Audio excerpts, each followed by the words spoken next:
You've worked hard, built wealth for you and your family. But how common is it Canadians don't have the basics done in estate planning? Happens all the time. And how big a problem is that for them? That's a big problem. Bad planning can unwind decades of hard work. I genuinely believe there's a lack of information, just a lack of knowledge about how important it is and what will happen if you don't do the thing that you have the opportunity to do in advance. Nicole Ewing, Principal of the Wealth Planning Office at TD Wealth, on the do's and don'ts of how to set you and your next generation up for success.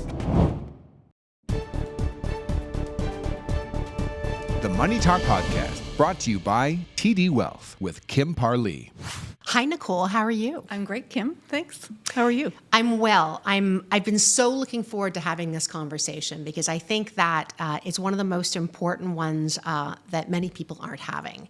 And the more that I've researched this over the years and the more that you and I have talked, I've realized how needed this conversation is. So I want to start off with a bit of a leading question, and that is, how common is it that wealthy Canadians, and I'm talking 6-7 figure wealth, don't have the basics done in estate planning? Oh, it happens all the time. And how big a problem is that for them? That's a big problem. Bad planning can unwind decades of hard work. Why don't they do it?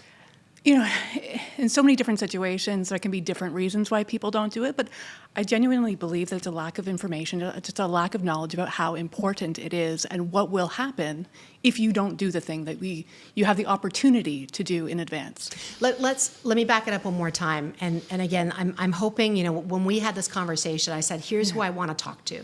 I want to talk to successful Canadians. They've spent their life building their wealth. Maybe they've opened a business, they've grown the business, and they've been so thoughtful about what they've done and how they've built it. And now it's time. They're starting to think about their kids, their extended families, what's going to happen when they're no longer here. And maybe they don't know where to start, or maybe they just don't do it to the earlier point common. right now. And I thought we could start off with some cautionary tales. Sure. And I've kind of outlined 4 that I want to start with, but this is, and you give some more detail, this is the story of very successful entrepreneurs who really had nothing. Planned. They had nothing planned. Now, they had significant wealth. They had significant businesses, a couple of brothers who worked together. One remarried, one with his original spouse and their children. The remarried spouse had children from his prior relationship. They had, from a business perspective, everything locked down. They understood employment contracts and bringing people on board. But what they didn't have was any wills, any powers of attorney.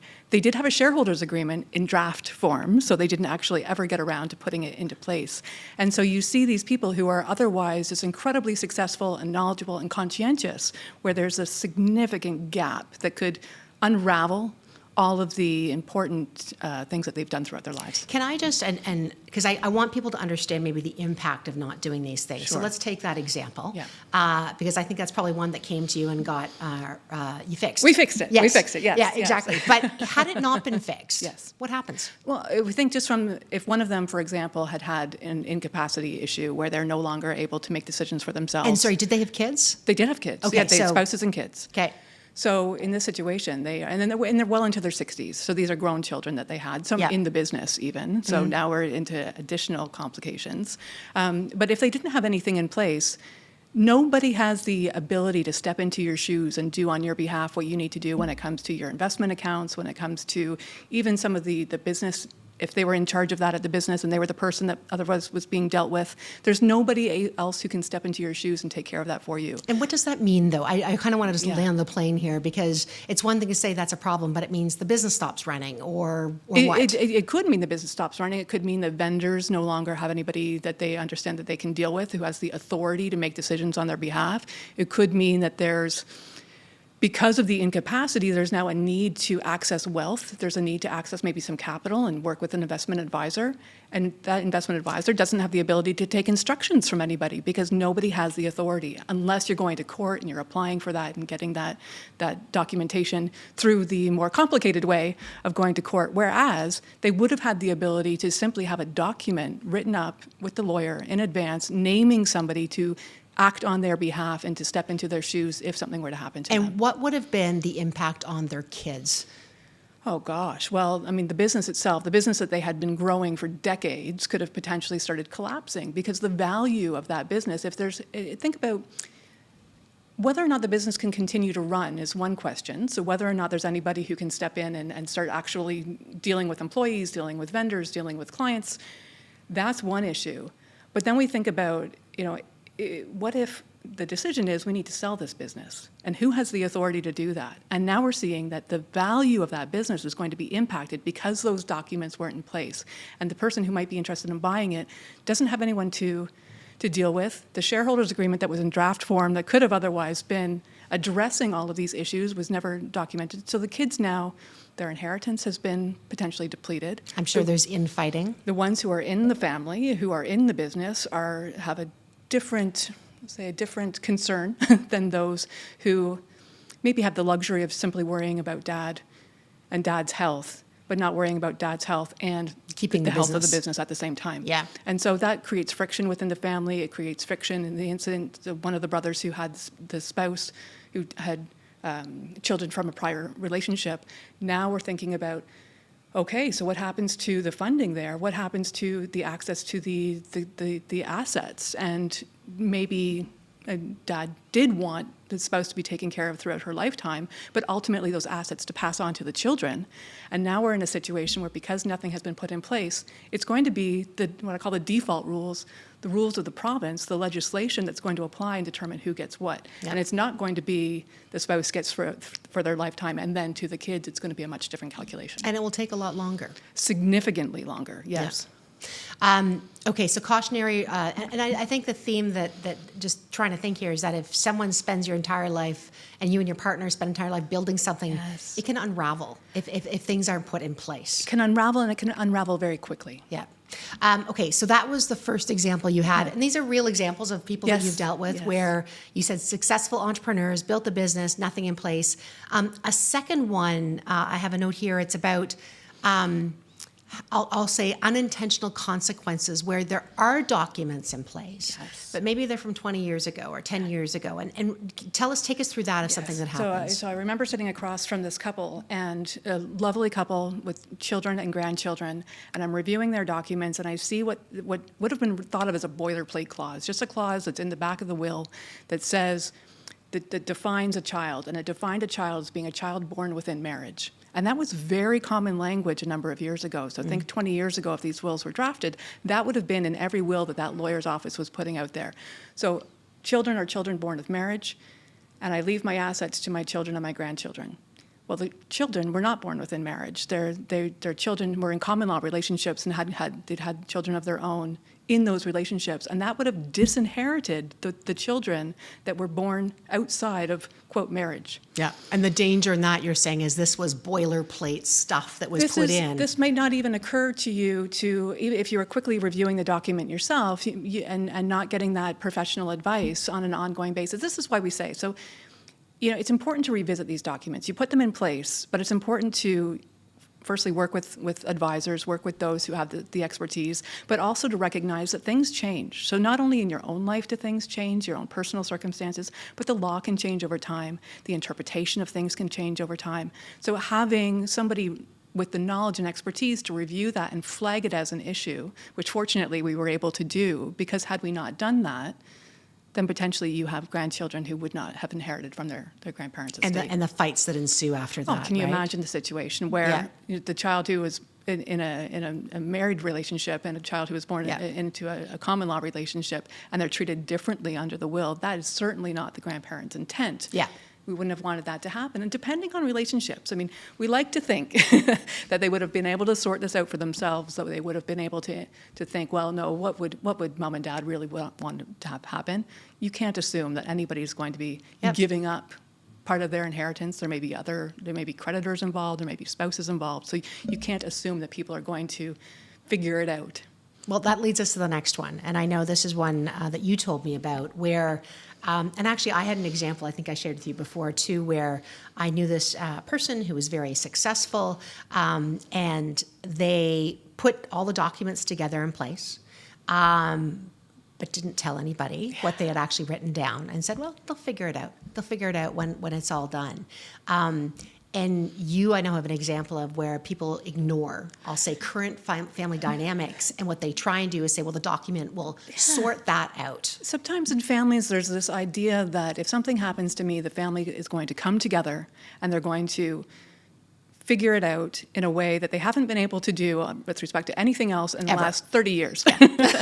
And so this is an ongoing situation now where the mom had a number of siblings, number of children, and named 2 of the siblings to be her powers of attorney for property and to be her executors. And when she started losing capacity, I can tell you the friction already there between the brothers was, quite significant.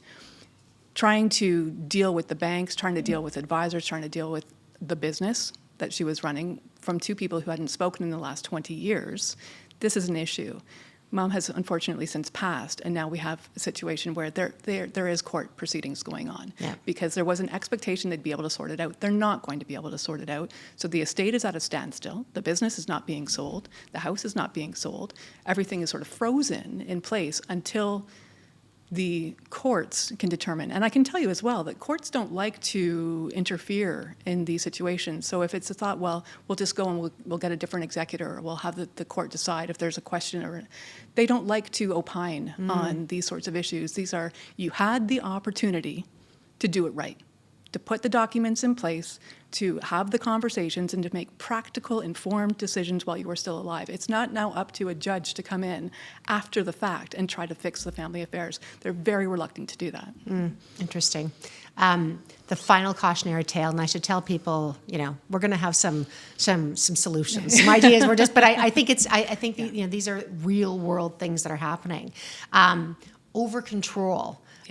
From when somebody's already passed. So they put in a list of all the things and all the ways things have to be in order for money to be inherited or things to happen.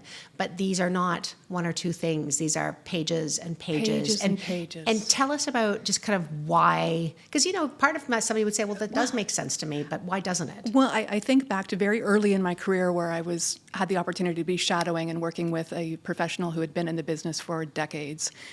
And she had a client who had prepared a 20-page letter of wishes. So this is what happens when you create a trust and you say, I instruct my trustees to use the letter of wishes to determine how best to administer the trust. What were some of these wishes? Oh, gosh. Like how granular? Incredibly granular. 20 pages granular. Yeah, How much? Well, and some things, it's not unusual to see a range of income or capital that you can encroach, but these were very specific numbers with specific percentages, how the money would be used, whether vacations were appropriate, whether education was appropriate, really outlining in detail all of the things that they would want their children and grandchildren to be able to do. And we say children and grandchildren. Can you imagine a document that was written 20 years ago that was trying to anticipate all of the different ways that they might want to access money and what it could be used for? And the world has changed so much in the last 20 years that we didn't have the opportunity to really think through. What if somebody wants to, I don't know, is crypto in or off the table? Yeah. That wouldn't have even been a not to say it's a good idea, but if you wanted, but who knows, or AI. But to have an opinion about it would have been just a foreign concept at the time. There wouldn't have been that on the table. And so this is where, instead of doing that, and I was shocked at the time because the advisor was trying to talk the client out of having this 20-page document, and I naively was thinking, a 20-page document, that's brilliant. It's all documented, everything's there. No questions at all. And it was only through working with her and really seeing her coach him through those conversations that it allowed me to see where really what you want to be doing is putting good, solid documents in place. If you're having a trust, naming the trustee who's competent, who is informed, who's going to be able to exercise their discretion. Right. And they're going to do that based on your principles, based on your values. Nothing wrong at all with leaving a document outlining what your wishes are, what your values are, and a trustee being able to refer to that to help exercise their discretion. But to try to granularly... Well, it's micromanaged, right? It's micromanaged, and it's micromanaged from the grave, potentially for decades, and potentially in a way that you didn't have the ability to do when you were alive. And so now trying to do this from the grave just counterproductive. All of these really speak to me when you told me about them, about unintended consequences. And I know, like, I'm a parent, I've got a teenager, and we're not at this point, in terms of, like, a wealth transference in this way. But, my hope is that anything that I can give will help him be more successful. It'll help him in his life. And it's interesting with all of these, because I think a lot of these folks have, like, they want that. The best intentions. Best intentions. Yes. And the worst outcomes. Yes. And I think that it's a matter of, again, when we ask why is this, I think it's that lack of information. It's that lack of understanding what the potential outcomes are and what they could be.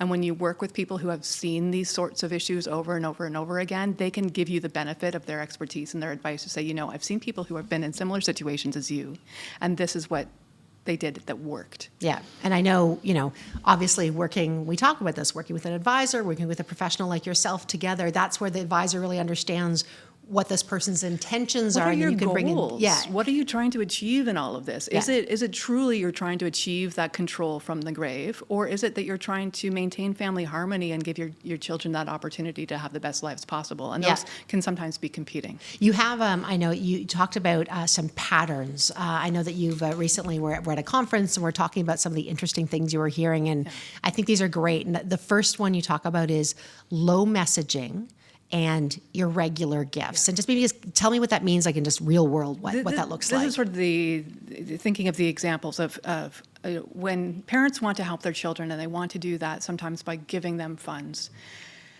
And when you give funds that are significant but irregular, and you don't talk about it, that creates some confusion. What is the actual expectation here? Am I going to be receiving more? And so I think of the situation where I'm going to get, the parents did give their kids significant funds and said, do whatever you want with it. And so the kids did whatever they wanted. They did as they were told. They did as they were told. And one of them put it into an investment account and grew their investments. The other one spent it on a car and vacation, that sort of thing. And it was because there was this because it hadn't been communicated what the expectations were, they didn't know that this was it. This was essentially an early inheritance. There wasn't going to be significantly more coming. They knew their parent had significant wealth, but the parent had different plans for that wealth. Charity was an option for them that they wanted to pursue, and not necessarily leave all of those funds to the kids. And so the kids thinking, guessing, trying to fill in the blanks themselves. That there's more to come. That there was more to come, made decisions that they may not have otherwise made had they had the information. Yeah. So having that gift with information, gift with sharing your expectations around it and being honest about what your expectations are, so that if you're saying, I don't care what you do with it, but you really do care. Yeah. You're just trying to be easy about it, but when really... Don't set your kids up for that sort of failure. Give them the opportunity to learn from you, to share what it is. If presumably you're giving them those funds to advance them in some way, to give them an opportunity. And so communicate what that opportunity is. Yeah. A second one here is, as we kind of go down this way, is a predictable gift. So it means I assume something on a regular basis, but with limited communication. Yes. So this we see often where parents will give their children a particular sum, say every holiday season, they're going to give them a big lump sum. Well, as you can imagine, that's going to create potentially entitlement, a sense of entitlement. And so is there an opportunity there to to provide those predictable gifts, but to do it in a way where there is more communication about what the expectations are, what your hopes for them, and help guide them through that, as opposed to just setting back, knowing that I'm going to receive these funds. And for goodness sakes, if you set that expectation, then what happens if you change your mind? Changes, Could you change your mind? And that sense of entitlement has been built in, and now you're leaving your children in a situation where they have come to expect it. They have made their own financial plans, assuming that this is going to continue. Yeah. If it's not going to continue, then that's going to be an issue for everyone. Another one, high messaging. And sporadic gifts, and I have here brackets with strings. With strings. So here's where I'm thinking of, I will give you a lump sum to buy a home, but it has to be in this particular neighborhood. And I'm going to give you some money to send your kids to private school, but it's got to be this particular school. Yeah. And so this is where the strings are attached, and there's control. And that can, again, potentially create conflict within the family. What What if you want that, though? I'm just going to be really, what if you are the parent and you do want your kids to live close by and you do, I guess, how do you navigate that? I mean, this is like a values conversation versus a money conversation. Really? It's you're transferring, what value are you transferring? Is it simply the money, or is it your personal values as well? And I think there's better and worse ways of accomplishing these things. So it's not as though you may have very good reasons for recommending that they go to that particular school, as that they live in that particular neighborhood. But what happens if they say no? What happens if they say, no, thank you, I don't want to take the money because I don't want to live 2 streets over from you? Are you prepared for that conversation? And perhaps you are. But this is a matter of just that fulsome communication with the family so that expectations are aligned with the reality of the situation and the goals of the family. The last category, and I think this is the best one I can tell from you, is it was something that's high messaging. So you're speaking a lot about what you're doing.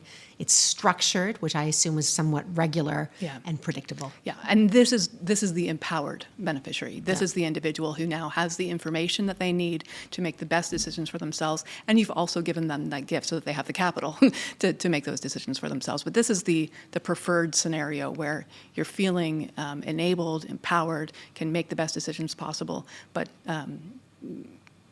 you haven't been kind of handcuffed, you haven't been caught off guard by it. There's an ongoing discussion. What about gifting resources, money to your kids now?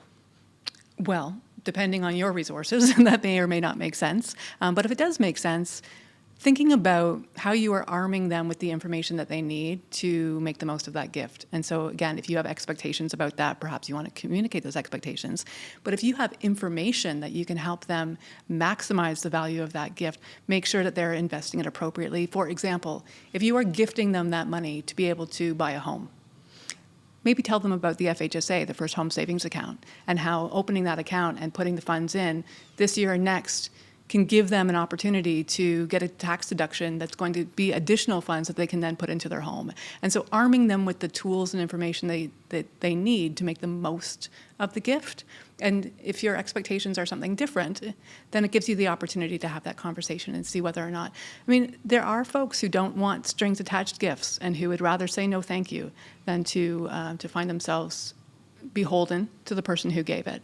And so having those conversations up front, I think, is really important as well. Have you dealt and you've got a long career in dealing with this and many different people, but have you ever come across some folks and say they've done this really well? Like there's just something where it's because it's such an individual thing. And that's why I want to be careful in this because there's no right or wrong answers. It's what's right for you or wrong for you. Yeah. But have you ever come across someone and go, yeah, you nailed that. You did that so well. I have, yes. And I immediately, the same family comes to mind every time I think of the best way to do it. And it was a business owner who was transitioning his business to the next generation. Yeah. And just the way that they went about that, the respect that they showed for each other, they engaged professionals, sat around the table, really figured out what it was that they were both trying to achieve.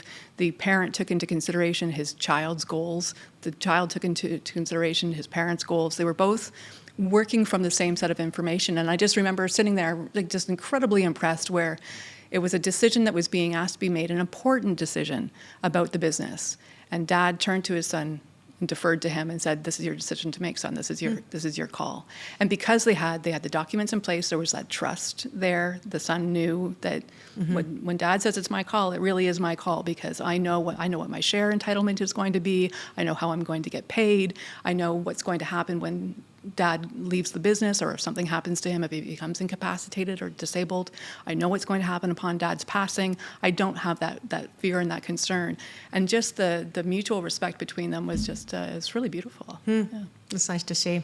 I'm going to go back to the other bad side of it. Sorry, so don't let you be too happy too long. I think one of the ones I know that we've spoken about too is that, sometimes parents, well, not sometimes, mostly parents will have, if they have children and they've got children in different circumstances. Yes. And so I may try to gift something to you. I might loan something to you. I'm going to give you a part of the cottage here. You get part of the business.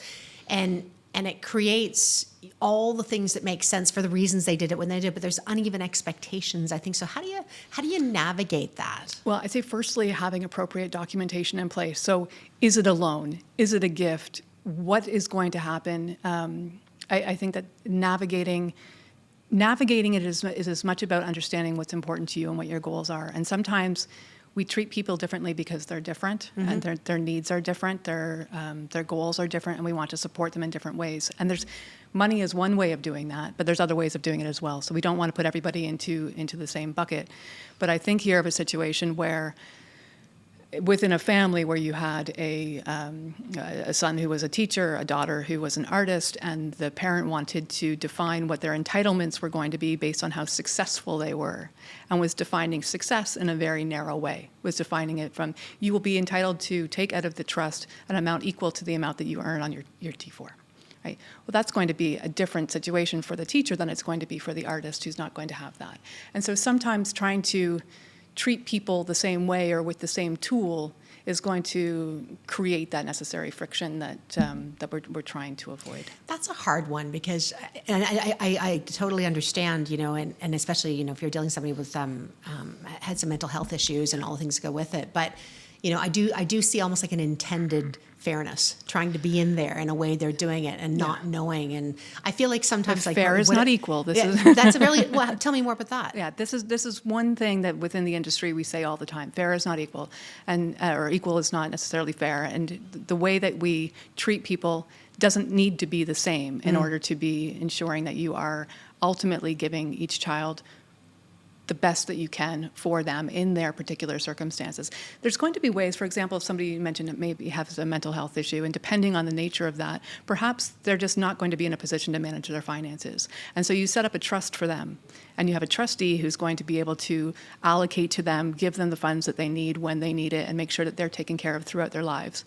While their sibling might be in the business and knows how to run their finances, and it would be a strange thing and frankly a waste of time and energy to have an intermediary involved there, so you're giving them their funds outright directly.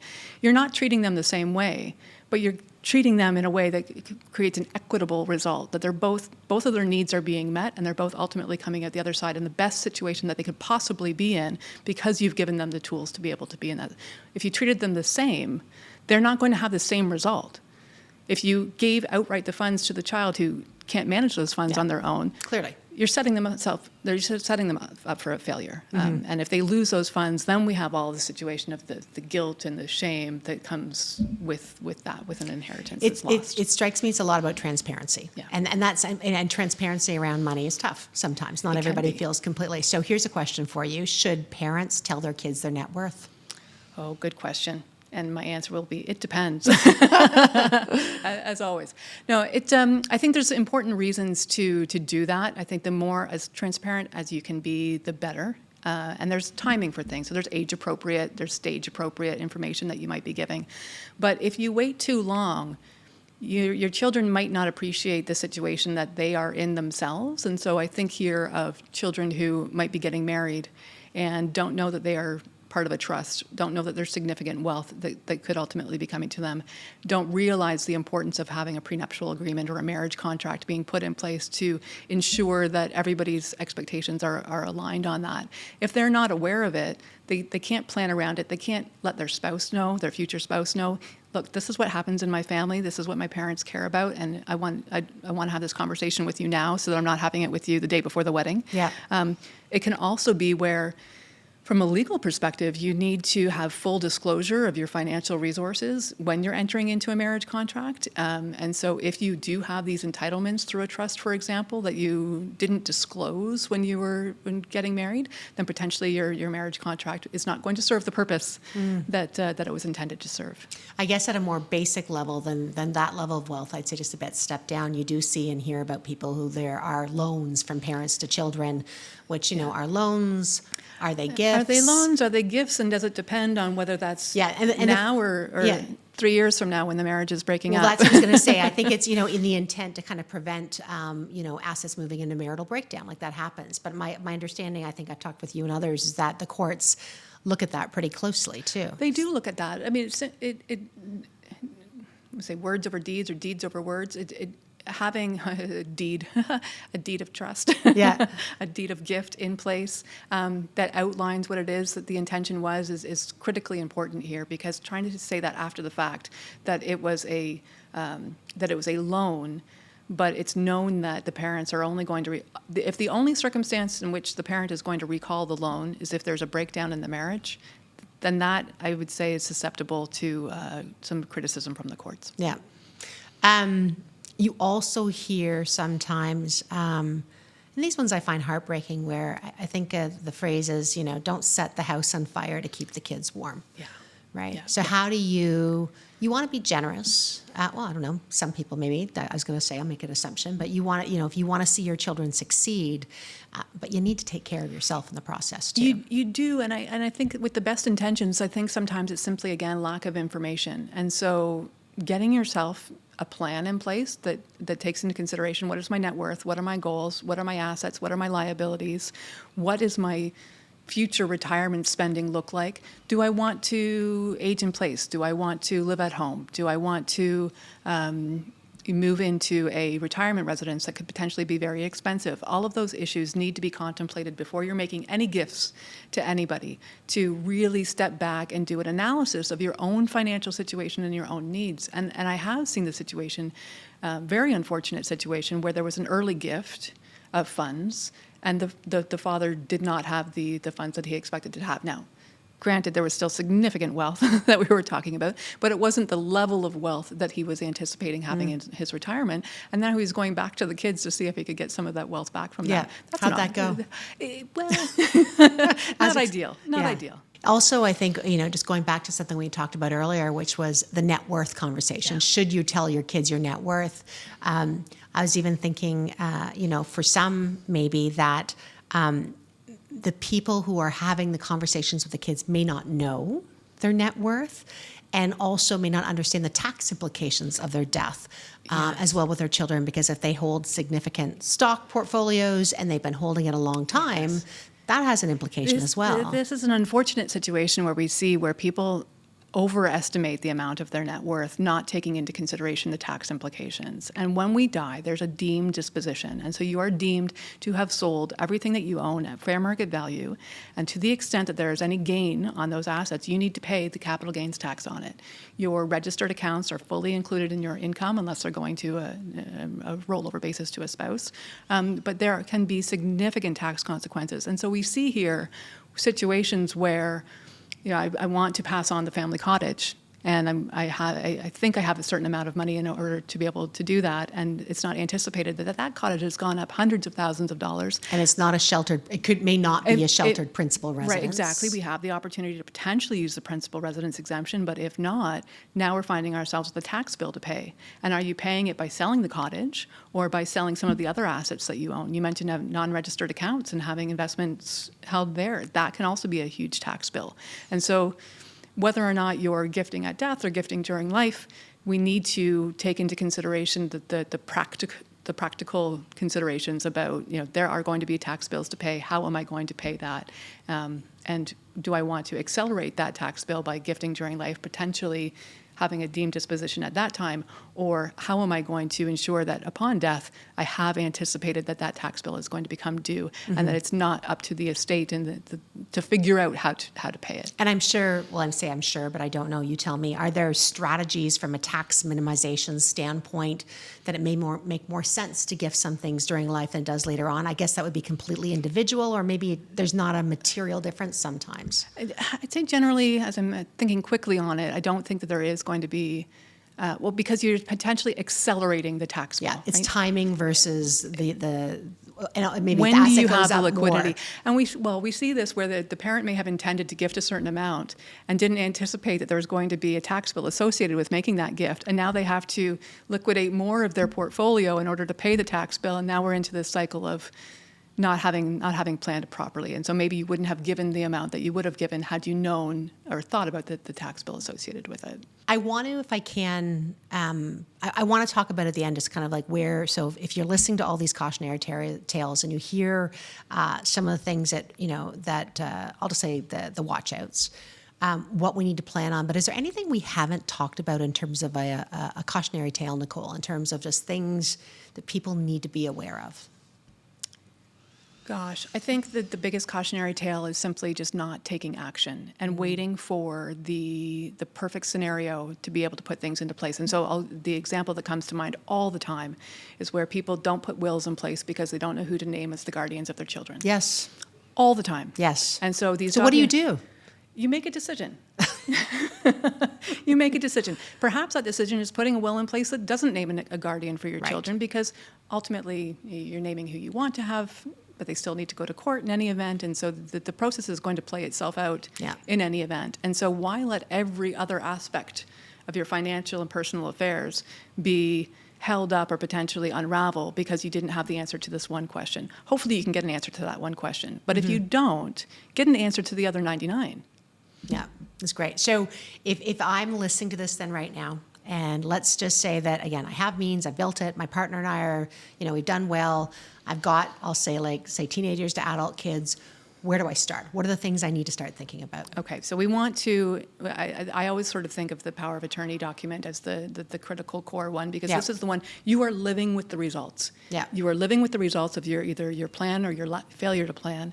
And so having that document put in place, well, there's actually, depending on which province you're in, the terminology is a little bit different, but essentially you have a document that can name someone to act on your behalf in the case of incapacity with respect to your financial affairs, and somebody who can act with respect to your personal and medical affairs. Having those in place, I think just is critically important. Making sure they know that you have named them is going to be important as well. Yeah, that's really common, actually. I was surprised I was Yeah. named. I discovered years after the fact that I had actually, well, I had been named as the guardians of children that I did not And know you weren't that told? I was not told. Oh, great. I was not told. So that was Yeah. a surprise. I was flattered. Yes.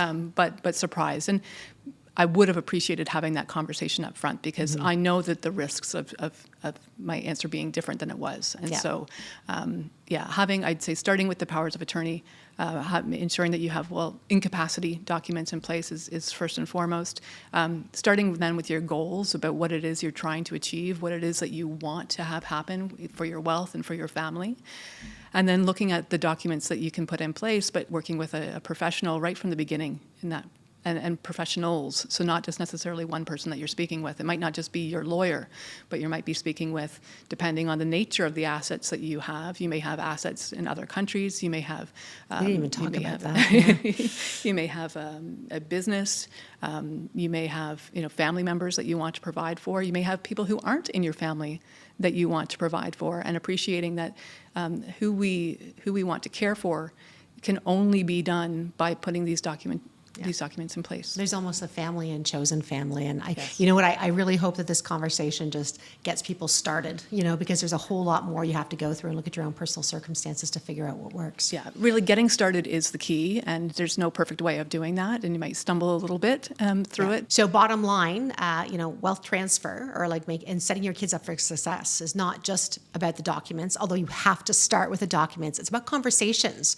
It's about getting this started and making decisions. Absolutely. It's an activity. Estate planning is an activity. And so it's one that we need to begin and start wherever we are. Let's start where we're at and get that next best step. So directionally correct is a favorite phrase of mine. Am I directionally correct? If I don't have anything in place right now, I am not. But taking that step to call the lawyer, to call the accountant, to get the information that I need in place to be able to make those decisions that I need to make really is the next best step. And also, we haven't talked about this, but also the feeling of you're creating a future, you're actually designing something, which is really exciting, in terms of what you're doing. Yeah, it can be. We often think about these as some people consider this to be a chore to get this put in place, but it really is a beautiful opportunity to provide for your family, to transfer not only your wealth but your values to them, and share what is most important to you, and to document that in a way that then gives you the comfort and the confidence that it's going to come to fruition. Nicole, thank you. Oh, my pleasure. Thanks for tuning in to this episode of the Money Talk Podcast, brought to you by TD Wealth, recorded on June 25th, 2026. The information contained herein has been provided by TD Wealth and is for information purposes only. The information has been drawn from sources believed to be reliable. The information does not provide financial, legal, tax, or investment advice. Particular investment, tax, or trading strategies should be evaluated relative to each individual's objectives and risk tolerance. The views expressed are those of Nicole Ewing, Principal, Wealth Planning Office, TD Wealth, as of June 25th, 2026, and and are subject to change based on market and other conditions. TD Wealth represents the products and services offered by TD Waterhouse Canada, TD Wealth Private Banking, offered by the Toronto-Dominion Bank, and TD Wealth Private Trust, offered by the Canada Trust Company. TD Wealth Private Wealth Management represents the products and services available through TD Wealth Private Investment Advice, a division of TD Waterhouse Canada, TD Wealth Private Banking, offered by the Toronto-Dominion Bank, and TD Wealth Private Trust, offered by the Canada Trust Company. The TD logo and other TD trademarks are the property of the Toronto-Dominion Bank or its subsidiaries.